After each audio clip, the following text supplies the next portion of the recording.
And we are live, my brother. Phew. So how you doing today, man? Doing good, doing good. How Good, you doing? good. So you ready to get it started? Let's go. All righty, here we go. All right, welcome back to the SDM Effect tonight. We're joined by no, that wrong one. Look at there, it's already messing up. Hey, this time we can't lose it though. Hey, yeah, we can't lose it this time. But hey, what's up, everyone? Welcome back to the SDM Effect. Today, I have a special guest, Mr. Anton, Mr. Preacher Evans. How you doing today, sir? I'm doing good. How you doing there? Oh man, another blessed day, man. I got up at 4 this morning, went to work, got off work around 3, 4 o'clock, came home. The kids were already here. They already were fed by their big brother. Took a shower. Hey, Now I'm here. hey, So what's up, man? So how you doing, man? You doing okay? doing okay. Just I ever since I got out of addiction, and we'll talk about that a little bit probably. I've like my anxiety and depression is all over the place ever since I got out, and so today has been like an up and down day. People at work were irritating me a little bit, and then that kicks off the anxiety, and then so when I got home, I just took a little nap, and yeah, after I took the nap, like my emotions like They started calm to down a level little back bit. out. Hey, Yeah, aggravation is going to happen, man. You know what I mean? It's absolutely, just how you handle the aggravation. It's how what the outcome's going to be. 100%. I didn't crash out on nobody today, so Well, that's a good thing.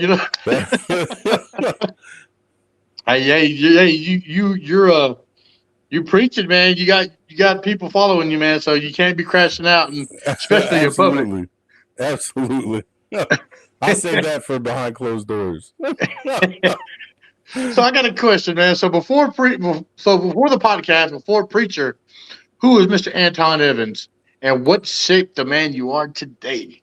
um, so before preacher, I was just Antoine Evans, and I think really I just was someone who ever since I was younger I wanted to just help people. I grew up in church, so like on Wednesday nights, I'm a drummer too. So on Wednesday nights, my dad he led praise and worship and everything. And so before practice, we would have like a soup kitchen on Wednesday nights at church. And so I Yeah. do that, then go to youth group, and then leave youth group early and go downstairs and do practice with the rest of the worship team. But I think really at the end of the day, I just wanted to help people, and that was instilled in me by my parents. Um, it was never, even at church, it was never like go and fill a pew. You went and actually did something. Yeah. And so I've just, my whole life, I've just been about doing stuff and helping people and just trying to make that difference. And I think that's what led me to joining the army. And even when I was in my addiction, I tried to help people. And so that's really who I was before the preacher. Yeah. I was just someone who wanted to help people and make a difference. And I had a bright personality. And so I was like, I'm going to do it the best way I know. And that was just to try to be a light to other people. That's what's up. Man, you said you joined the army. How long were you in the army for? For 11 years. I wanted to do 20, but back in 2015, I got hit by a car. And so I tried to do it a little bit after, but 2017, I think it was like September of 2017, I ended up being like, you know what, I can't do this. So I got hit by the car in November of 2015, right at the end, the day after Thanksgiving, actually. And so uh, 2016, I tried to keep it going, but after breaking my leg, I literally shattered my knee bone and it split the leg down the middle. And so after that, like running was never the same, anything. And so I ended up getting honorably discharged in 2017, and that marked I think I just had hit I was about to, no, I had just hit my 11-year mark. Oh So, yeah. yeah. So how'd you get hit by the car? So my ex-wife and I, we were going through some problems at the time, and I was living out of the house. I was living out of my car, drinking myself to sleep at night. And I had gone to my parents' house for Thanksgiving, and so I was working at a pizza place, going to college. When I was done with going home from Thanksgiving, my car broke down, and so I Yeah. had to tow to work and everything. And then that night, I was like, okay, well, let me go get something to drink and go to sleep.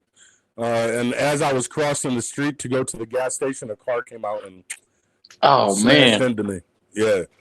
Did you even feel it since you were drinking or what? So I hadn't.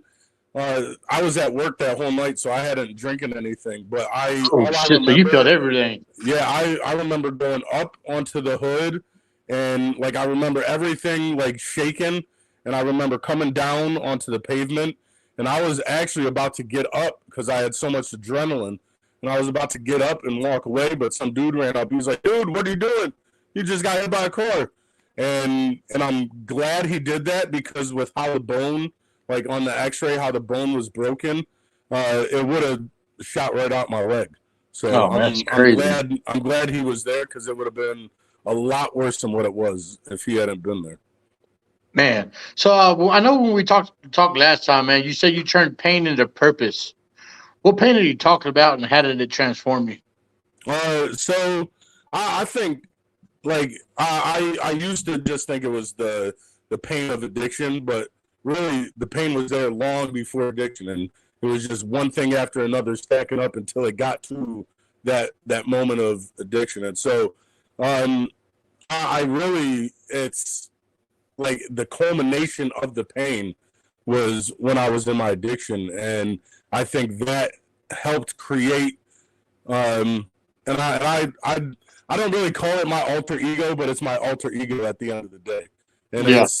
it's that the preacher persona. And so before I fell into addiction, I was a student pastor, and so when I was on the street, everybody knew me as a preacher, and so like if it wasn't for my pain led me to um, even where I am today. And so, like I thank God every day.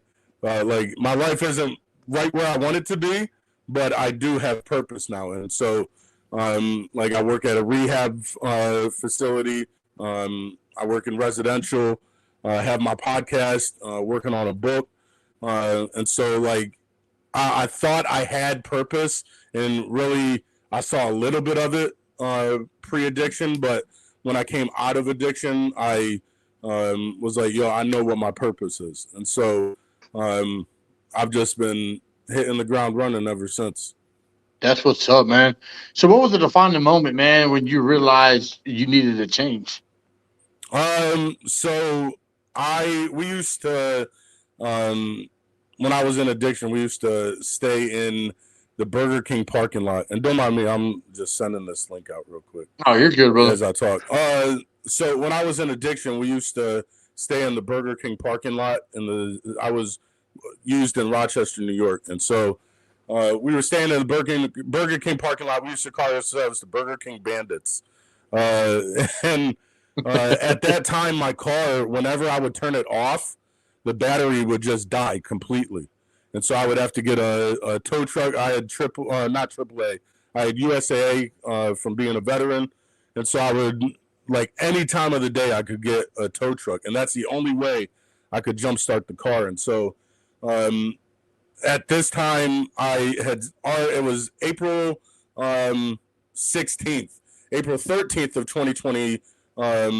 2024. I stopped smoking. Crack was my drug of choice. I stopped smoking it because I was getting chest pains, and I was like, if I take one more hit, that's going to be it. And so here I am, April 16th, 3 days sober, but still living in that life. And my car had died completely. It was probably like, I think it had to be around 1 o'clock because Burger King was closed. and my phone had died, so I couldn't get it the tow truck. I couldn't go into Burger King and charge my phone. Couldn't charge my phone in the car because the car had died. The Yeah. window was down, and I forgot to roll it up. And then all of a sudden, it started to rain, and all I had was a T-shirt on. And so I put. I'm a Steelers fan. I put a Steelers blanket up to block the rain. And the people that I used with, my co-host is actually one of the people that lived in my car, and him and I talk about this all the time. I looked around, and they were always using crack and heroin, so they were all knotted out. And usually when they were knotted out, I would just keep smoking. But here I am, 3 days sober, and so they're all knotted out. It's rain is still hitting me, and I'm sitting there, and I looked, and on the dashboard I had a Bible, and I opened it, and the first place I opened to was the story of the prodigal son. Yeah. And I started reading it, and I looked, and I'm like, dang, I'm sitting here eating with the pigs. And I was like, what am I doing? I have 2 masters, a bachelor's degree, a certificate, and I'm like, and here I am sitting in a dead car with people who are using drugs. Me just having used drugs 4 days ago, basically. And I was like, you know what? When morning comes, going in, charging my phone, and I'm getting out the street. And so that's when I made the decision. And then that day too, I went into the bathroom at Burger King, did number 2, there was no toilet paper, and I ended up using my hand. And one thing I always told the people that were living in my car with me is like, all we have left is our dignity. And so when I did that, I was like, dang, like, whew. When I did that, I was like, I just sacrificed my dignity. And I said, I can't do this. And that's when I made the decision, because if all I have left is my dignity, and now I'm even sacrificing that, I said, no, this place isn't for me. And so Yeah, man. I Like, made the so decision to basically, get off man, the you street. were at your lowest of your low, and 100%. and it sometimes it takes a while for somebody to wake up and finally see what happens. You know what I mean? To see what's going Absolutely. on with their life. And I'm glad you woke up and you seen what it is, because now you're known for being rooted in your faith. You know what I mean? So how's your relationship with God, and how that shaped you, and how that shaped you in your leadership and messages?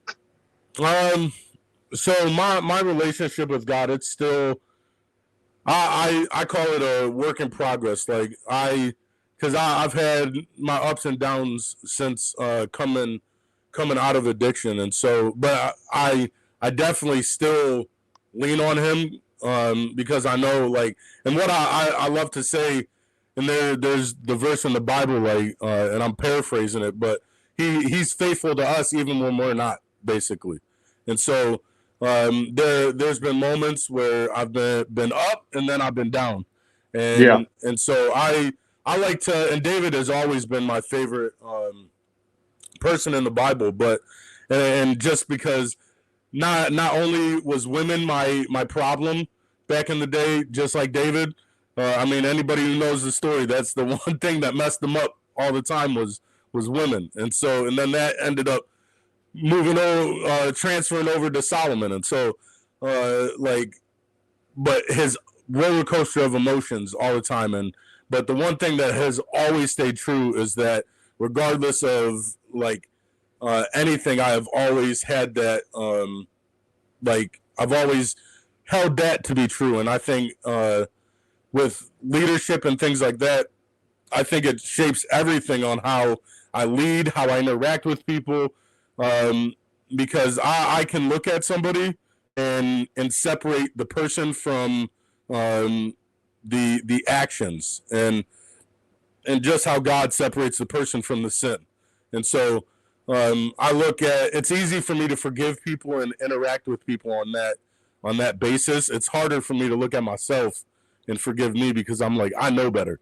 And so, but that really, in the sense of leadership and things like that, I take a lot out of just different leaders in the Bible, and being a servant leader and someone who instead of like, hey, go do this. I'm one that like I'm not gonna tell the people under me to do something unless I've done it as well. And then I don't think I'm there to lord over people. Like even Jesus came and had the disciples sit down and he washed their feet. And so I don't want to be like, who am I? Like I'm definitely no better than Jesus. Like Jesus was Yeah. perfect, and so like I try to serve those people that I'm leading. Most definitely, like, and I always say, and I always tell myself as well, how are you going to be able to? How can you fix somebody if you ain't fixed yourself? You know what I mean? 100%. The first thing we need to do is fix ourselves. Air mask Yeah, on an airplane. yeah.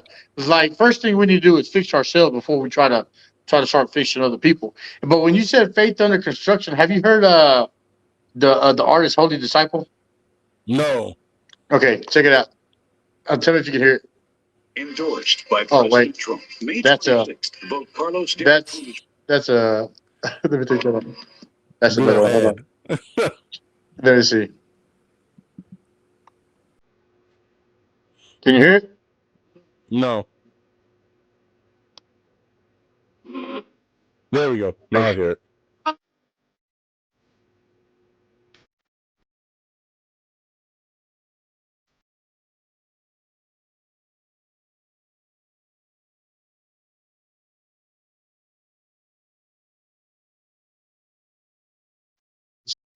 Worst our grades. I like it. Should be, but I ain't. Still working on me, and that's no. Yeah. Read my Bible every day. Still feel up. Still get lost. Still the thoughts I don't wanna say. Still fighting battles every single day. But I leave good times. I'll keep strong. Still have put in one foot and another. But I'm learning you can't live both sides. Faith under construction of the being built. Oh man, I'm gonna You're send you gonna the have to link, send me man. this link. But Yeah, hey, you're gonna have to send me that link. yeah, I gotta send you the link because like this is one of my workout songs. You know what I mean? Because Chef Dennis Porterfield was telling me about this, and I wasn't paying attention to it. And when he showed me, I said, "Hey, you know what? I think I got that on my workout songs because I got Christian rappers on my workout songs." Yo, do you listen to Dayton? Dayton, I have not heard of him. Whoo! If you want to hear a Christian rapper, listen to Yeah, Dayton. Whoo, Dayton. I'm about dude. to check it So out. Dayton was before he got saved, he was actually going to sign with Shady Records, Oh yeah. and so then he ended up getting saved, and he turned the offer down. And so like if you were good enough like before to sign with Eminem, like dude blows it out of the water all the time. I've never heard a song of his that I'm like, like all of his songs hit. So yeah, if you want to hear a song, Dayton, he's definitely muy bien. I'm about to check it out, man. Yeah, because I'm always looking for new Christian rap artists, man, to play on my workout music. You know what I mean? Because Absolutely, I work out 4 to 5 days a week. You know what I mean? I love it. And I need something to keep me going. I Once love I it. take that pre workout, it's like put my headphones in. It's like it's time to go. Facts. No, So I'm on a weight loss journey. I take Zepbound, and yeah, I've started working out now. I went from like 7 months ago. I was 440, and now I'm at 365. So that's good, man. Because I took yeah, Zipbound as well, and I'm at 226 right now. that's awesome. I was at 285. Now I'm at 226, and I started That's a year and a awesome. half ago. That's awesome. But be careful, man, because Zipbound will jack up them prices. My for this month, they try to charge me like $700. The the good thing Yeah, I is thought. the VA pays for mine. Oh yeah. Oh yeah. Well, see, yeah, I wasn't in the military, so I can't get that. No, But man, I have to remember to eat though. That's the problem because since it takes away your appetite so well, like I yep. have to like force myself to eat. I have to like consciously be like, okay, I need to eat. Most definitely, yeah. Start counting your calories, counting your carbs, dude. Definitely. You'll be golden. I'm telling you, Meal because like prepping. I used to have a stomach, man. Now it's gone. Yeah, my love handles are going away. I'm I'm I'm missing them a little bit, but not all the way. So what does faith look like during the hardest seasons of your life, man? Um, I think it was just like leading into my addiction. My ex-wife and I. So like 3 years ago, this past weekend was the I guess you could say anniversary date of my ex-wife and I separating. Yeah, And so I was just in a like I told everybody because I was still a student pastor at that time. I was telling everybody at church like, "Oh, I'm good. Like, God will get me through," and all the cliche things. And but really, like inside, I was broken, and I really couldn't relate with anybody because the bad part about church at times is a lot of people put on a mask when they go in, and yeah, so I couldn't really relate to anybody. And then I was one of those people who was wearing a mask, and so when I started hanging around people that were using, I was starting to connect with them more than I was starting to connect with people at church because they weren't wearing masks and they were going through seemingly the same things I was going through. And so um, I think at my lowest I was broken. I hated life. Every day I was hoping that if I went to sleep that I wasn't going to wake up. And I've never been one to contemplating unaliving myself, but I have always, not always, but when I was in my addiction, thought like if I didn't wake up, that would be okay. And so I think I was just so low, and I say all the time, people who are out in addiction, um, you don't have any hope at times, and so um, I think I was just so low. I didn't have hope. Like I said, I hated life. Wasn't talking to anybody. Was just going from day to day to day to day, trying to get by. And so um, I think that's where I really was at my lowest. Is just a shell of myself. No life. No, wasn't doing anything. Like just going through the motions. Not necessarily a waste of air, but like really wasn't contributing. I say now I was part of the problem rather than the solution, and so you know, that's and really where I was at my lowest. yeah, and that's when we need to. And when you're feeling like that, man, that's when we need to step back and look at our surroundings. You know what I One mean? hundred percent, Because like if like I say this all the time, man. You show me who your friends are, and I'm gonna show you who you are. You know what I mean? absolutely. Show me your Like friends, you and I'll are who show you you. your future. Yeah, you are. Yeah, basically, because like you are who you hang around with. You know, and at when I, and I'm glad you did. I'm glad you changed your surroundings. You know what I mean? Because you're starting to become uh, honest person. Like you're into God now. You know what I mean? You're Well, and starting that and to that's lead with really purpose. well, like looking at your friends and then knowing where you're gonna go. That's really the thing that, like I said, when I was sitting in that car and I looked around and I'm like, this is where I am. Like I got the two masters and the bachelors and the certificate, and this is where I am.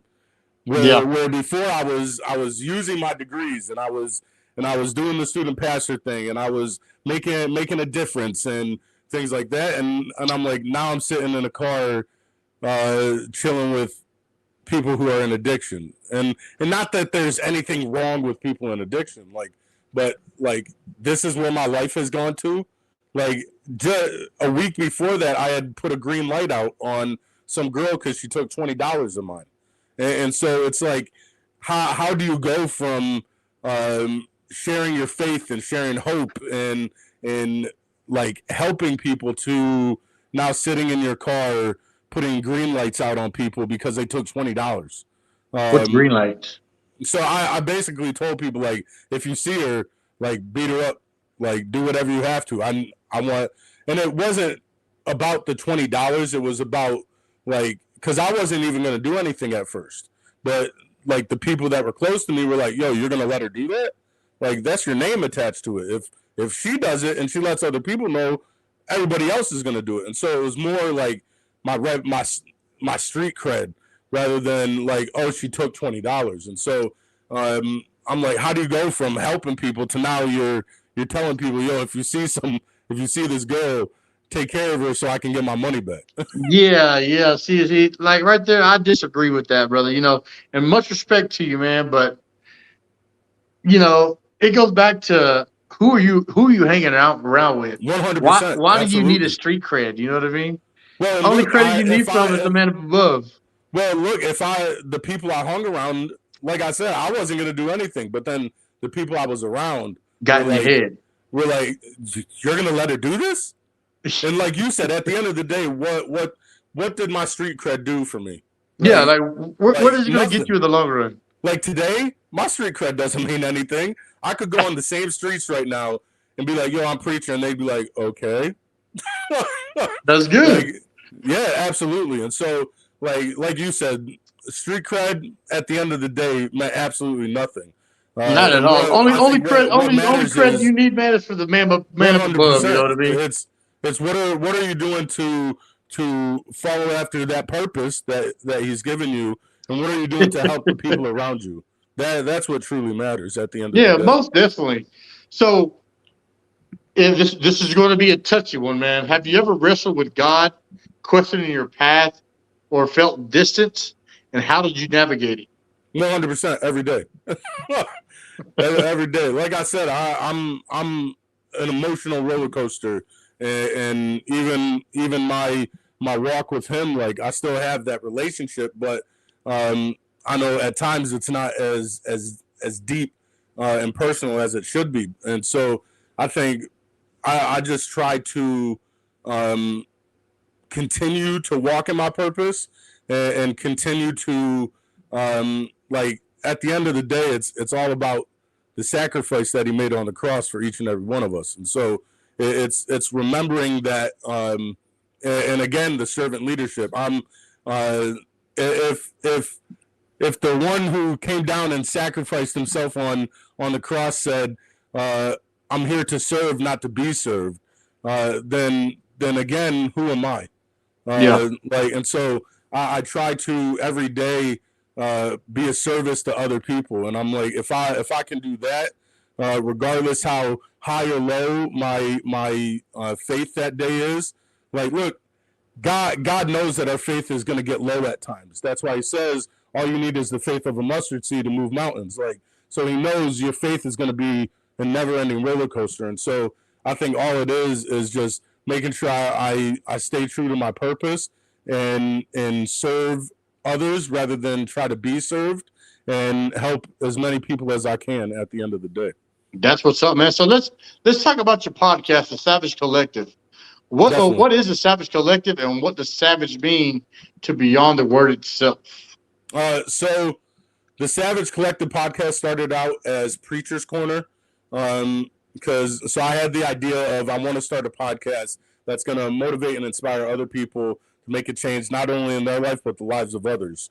Yeah. And so one guy who he's my mentor, and he has a podcast, Christian Retro. He was like, "Yo, use your nickname, use the name Preacher. Like, people know you as Preacher," because I was closely removed off of coming off addiction. So he's like, use Preacher. That's how people know you. And so I kept it, and I was like, you know what? I used to do dirt on the corner, but now Preacher's Corner is going to be a place where people can find redemption and hope. And so it used to be just finding people who have been in addiction and have come out and hearing their stories and things like that. But then I took a little hiatus for a couple months and really thought about like what's sustainable and where do I want to take this. And so I thought there's more people than just people who have been in addiction that have been down in the dirt and come back up. And so I was like, you know what, we're going to change the name, because I didn't want it to be focused on me either. I wanted to be focused on the collective as a whole, hence the collective aspect of the name. And then I said, well, what can the first part of that name be?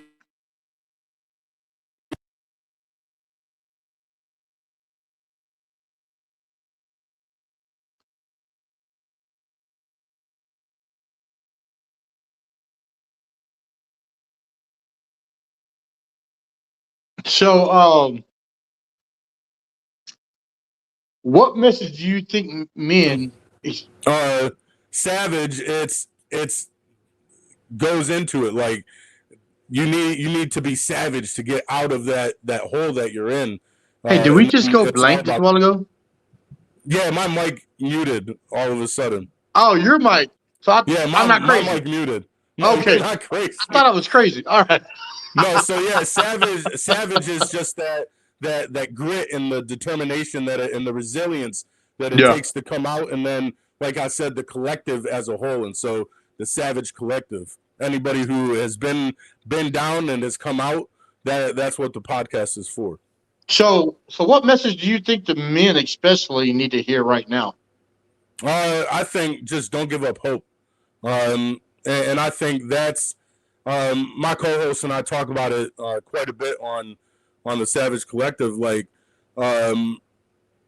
you can help someone to the point of them feeling comfortable, but I think the thing that we try to do is help someone to the point of they can come to that realization that I need to get out. And so I think the biggest thing for someone who's in it is like, don't lose hope. Like that day that you lose hope could be the day that everything turns around. And so I think just keep pushing. I'm big into grit and I mean the Savage Collective. Like grit and like I'd rather be the one working out like in my own living room with like dumbbell and using whatever I have, almost like a Rocky montage, rather than being in the gym. I'm all about that grit and the determination and the curiosity. As my logo, I have a lion, and it's just not only are they royal, but like when you think of savage, like you think of a lion, and they'll do whatever it takes to either feed their family or make sure that they stay alive. And so that's why I say to people, like, don't quit, keep pushing. Like, whatever you have to do, do it. And one day you're going to wake up and you're going to notice everything's changed. Most definitely, man. So you talk a lot about discipline. Absolutely. How do you build discipline when motivation and inspiration disappears? It's all about consistency. Discipline is built over time. Like you don't wake up one day and have discipline. I say all the time, like I didn't ruin my life in a day, and so my building my life back isn't going to happen in a day either. And so I actually so where I work in residential, we do morning reflections, and I give them a word of the day every day. And today's word was actually discipline.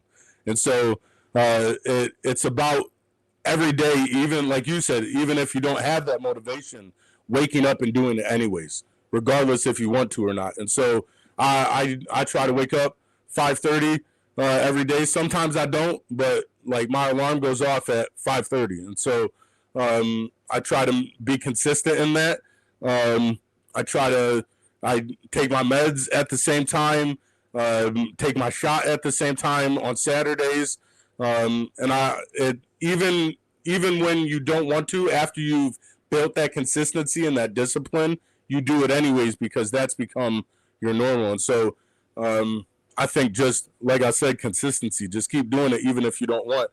And that's part of that grit and determination and the resilience and things like that is like, yeah, I might feel tired, but I'm going to get up anyways. And so one way I heard someone say, because a lot of people, if they're like, man, I don't want to do this, let me count to 10, then I'll get up. But if you count from 1 to 10, you have somewhere to go. Like if I'm counting 1 to 10, more than likely someone's going to be like, well, let me count to 20 now. And so, but if you count down from 10, you have nowhere to go once you hit 0. And so I try to count down from 10, and when I get to 0, it's like, okay, here we go, let's go. And so that just helps build that consistency and that discipline. Yeah, man. Well, so what I do, man, like when I feel tired, when I feel, like when I feel lazy, I always think to myself, and I always tell myself as well, why am I doing this? What is my why? You know what The I mean? why, absolutely. My why is my wife, my kids, my grandson, you know what I mean? My health, because I didn't get to 226 by sitting and being a couch potato, you know what I mean? 100%. I went from 285, 290 to 226 pounds, just weighed myself yesterday. And, it's like I didn't lose all that weight just to just be lazy. You know what I No, mean? not at all. So what excuses do you hear from a lot of people, and then what is your response when they tell you their excuse? I think a lot of times it's I can't do this. Like I don't have what it takes to do this. Um, it's I'm not ready. I'm looking. I used to say I'm looking for a perfect time, but I think what I tell people, and I look at my recovery as a second chance, and it's a second chance that most people didn't get. And so looking at that, and then looking at it in totality with even people who aren't in addiction, um, we all have, even if you're working out and working to lose weight, that's a second chance. And so I love the movie Saving Private Ryan, and at the end um, Private Ryan, as an older gentleman, is looking at Tom Hanks' character's grave site, and he says to his wife, he's like, "Did I earn it?" And so he's looking, "Did I earn this life?" Whew, see, I'm getting emotional now. Did I earn this life that he, because he died, Tom Hanks' character, spoiler alert, dies when he goes to save Private Ryan. And so he's like, did I earn this life, basically, that he sacrificed for? And so, like, in recovery, are you making the most of the second chance that you've been given? And I tell people all the time, like, make the most of every opportunity that you've been given, because some people haven't got it. And then when you look at, like, when you add the Bible in and you add the gospel in, and the fact that Christ died on the cross for us, are you earning? And not that you have to earn your salvation, but what are you doing with this second chance that you have on life? Like, are you squandering it? Are you, like you said, sitting on the couch as a couch potato? Are you laying in bed until 4 in the afternoon? Are you not working? Things like that. Are you not spending time with your family? Like, and so I tell people, make the most of every opportunity that comes your way. And then one thing I learned when I started working at this rehab facility was, they said in training, make the most, build a life that you don't want to be absent from. And so, are you making the most of those opportunities, and are you building a life that you don't want to be absent from? And if not, change what you're doing. That's what's up, man. Yeah. So what keeps you grounded mentally? What keeps you grounded physically, and what keeps you grounded, spiritually? My circle. And so I coming out of it, I used to add everybody into my inner circle, but now I'm real choice about who I add to my inner circle, because protecting my peace is very important. Like I like I told you, I have an emotional roller coaster of anxiety and depression, and so um, who I put around me is very important at the end of the day, because. Uh, at one time I surrounded myself with people that help bring me down, and so now I want to surround myself with people that bring me up, and so um, and people who can tell when I'm feeling down, and who aren't afraid to be like, "Yo, bro, are you okay?" And don't stop. Like they are like, "Hey, if you're not gonna answer me, I'm gonna keep calling your phone." And so just surrounding myself with the right people, because like we said, the people you hang around, you can see your future. You can know where you're headed. And so, if I surrounded myself with people that were destructive, my life was destructive. And it's why you have to surround yourself with like-minded people. It's the importance of church, like going around people that are like-minded. If you want to get fit, surround yourself with people that are doing the same thing. And so it's all about who you surround yourself with at the end of the day. It's crazy, Yeah, I say that, and I want to get fit like crazy. I want to have a physique body and all that, but I don't hang around anybody who lifts weights. Like it's just me. You know what I mean? Like everybody But you else. do when you go to the gym. Well, I don't talk to nobody when I go to the gym. It's not about, and I've even said, like, it's not about. Sometimes it's just being in the presence of people who are doing the same thing, and so and it's that consistency and the discipline, building that discipline in, and Yeah, so man. Like I went to the gym yesterday, right? Like actually 2 days in a row. Yesterday and the day before, there was this one guy in there. It's like his arms are like freaking massive. You know what I mean?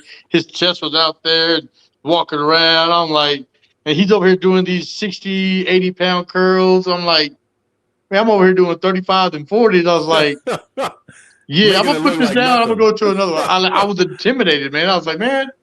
And then I sat there and thought about it for a little bit. I was like, man, he's in here for the same reason I am. 100%. He just started before I did. You know what I Well, mean? and that's what I tell people. Like, don't compare your progress to someone else's, because we all have different starting points. Oh And yeah, and so if you do, man, you're gonna crash and burn. 100%, 100%.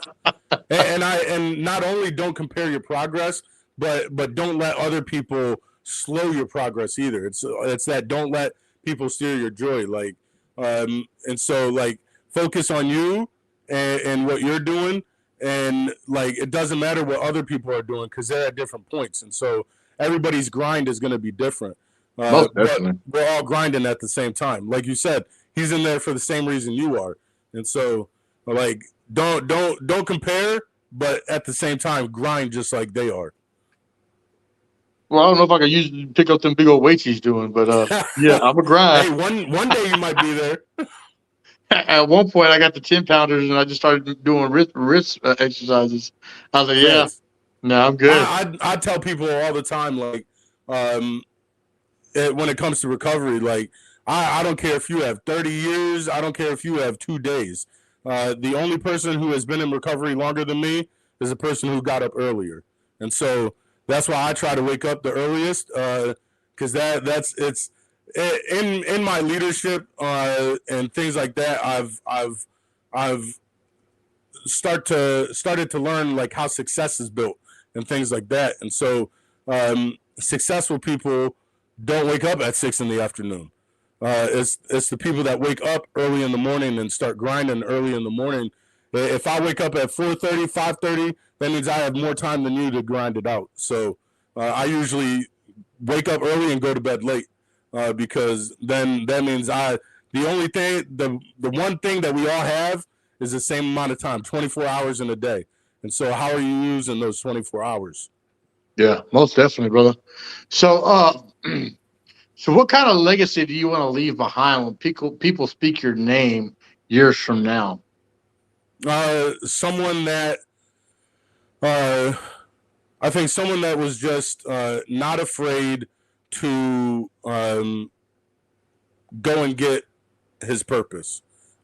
Someone who was there to help people along the way, um, and someone who just loved people and loved to motivate and inspire people and really help people build that same discipline into them. And so, because at the end of the day, that's all I want to do is, and I think what our purpose is and what our why is ends up becoming what our legacy is at the end of the day. Because that's when you're constantly grinding the same way, that's how people are going to remember you. And so I just want people to look and be like, yo, there was someone who loved the people who like that were around him, did anything for his circle. Like my circle knows, like, yo, if you need anything, I'm there. And so I think just that person who's willing to do anything for the people he loves and just works towards his purpose. That's what's up, man. So if someone's listening right now feels broken, stuck, or defeated today, what would you say directly to them? Again, don't give up hope. Like, don't quit. Keep going, because the one extra day that you keep going is that chance that you might need to get out. And so when I was in the Army, I had shin splints and stress fractures. And so when I was first in like my first couple years, and so when I would run, like I've always been that type who was like, I'm not gonna quit. Like the only way I'm gonna stop running is if I collapse. I heard a quote by Will Smith, and he said, I might not be the strongest, I might not be the fastest, I might not be the brightest. He said, but one thing I'm not going to do is I'm not going to quit. And so he was talking about like a treadmill. He's like, I'm going to keep running until either the other person falls or I fall. And so I when I would run, I'd remember that no matter how bad my legs were hurting, even if it was like a snail's pace, I didn't stop running. And so, and eventually that run is over. And so I say that to anybody who's down and out and broken. It's like, yo, like, just keep going. It's it's Dory from Finding Nemo. Just keep swimming. Like, just keep pushing, because that, like I said, that one extra day would be the day that you needed. And so, keep fighting. That's what's up, brother. So, where'd he go? Where'd he go? I had one more question. So, now being on the SDM effect and us knowing each other for a little bit now, so what does the SDM effect mean to you after this conversation, and what effect do you want it to have on your life and have on others? From what I've seen, just from the different guests that you've had, it's almost the same concept as the Savage Collective. It's anybody who has succeeded and has made it, quote, made it, or people who are going through it and they're working towards it. And so, because even I tell people all the time, I might not look like a bodybuilder, but I have the mindset of a bodybuilder. And so, like I might not look like I eat right, but the mindset is I eat right, because I'm in the process of getting to that point. And so, like, just from the people I've seen that have been on, it's about that. Like, well, how did you make it to this point that you're at, or how are you making it to that point? And so, those people who know what to do and know how to get there. Most definitely, brother. Well, man, trying to find something right quick, because so the Holy Disciple we were talking about earlier, I'm gonna send you the link. Definitely. He had a song called "Faith Under Destruction," "Walking on Holy Water," and "Validation." Man, I'm telling you, I got to send you this link, brother, because Definitely. this is awesome. But man, I appreciate you coming on today, man. I thank you for your time. I know you're going through some crap earlier today, man. But hopefully this podcast cheered you up just a little bit, because I've seen you smile a little bit. You know what I mean? So Yeah, I even when I do like the Savage Collective, like I could be down, but the moment I jump on, like there's something about, like, it's my purpose. And so, being on camera and doing the podcast and talking and communicating, like, it's that's the beauty of community. Like, that's why we need to surround ourselves with the right people, because they what's can up, either brother? bring you down, or they can bring you up. So That's what's up. Hey, well, sit tight, brother. I'm gonna end this live, and then hey, we're gonna catch up right quick. sounds good. From the world that crucified a perfect man.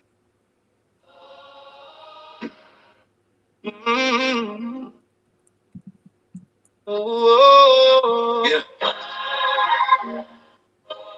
Used to need that.